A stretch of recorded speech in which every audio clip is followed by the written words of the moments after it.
রাজধানীর আলিয়াস ফ্রসেসে হয়ে গেল বৌদ্ধ পূর্ণিমা উপলক্ষে গৌতম বুদ্ধের জীবন ও তার জীবনাচার থেকে অনুপ্রাণিত হয়ে বিশেষ শিল্পকর্ম, প্রদর্শনী ও সাংস্কৃতিক আয়োজন।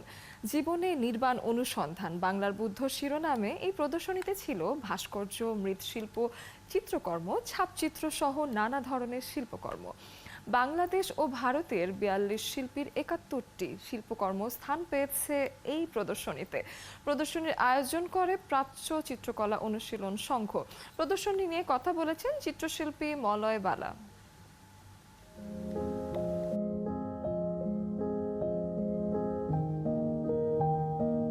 এবারের শিরোনাম হচ্ছে জীবনের নির্বাণ অনুসন্ধান। নির্বাণ মানে কি? মোহকে ত্যাগ বা এটা হলে পরে আমরা অনেকখানি দেখেন রাষ্ট্রে কত অস্থিরতা চলছে, হানাহানি চলছে, যুদ্ধ চলছে, পরিবারে চলছে, মানুষে চলছে। এর একটাই কারণ আকাঙ্ক্ষা। এই আকাঙ্ক্ষা নির্বাণের জন্য হচ্ছে আমাদের মানসিকতা দরকার। সেই নির্বাণটা কিভাবে পাবো? মহাপুরুষদের তারা তো সেই পথ দেখিয়ে দিয়েছেন। তো বিশ্বের সেই জায়গাটা কিন্তু আমরা যদি এই আমাদের সাবকন্টিনেন্টে আর্টের জায়গাও দেখি, সেই আর্টের সব কিছুই কিন্তু আপনি অজান তেলোরা দেখেন, পাল দেখেন বা অন্যান্য পরবর্তীতে যে চর্চাগুলো হয়ে আসছে, সেটা কিন্তু বুদ্ধ বিষয়ক শিল্পকলার বিরাট একটা সম্ভার রয়েছে।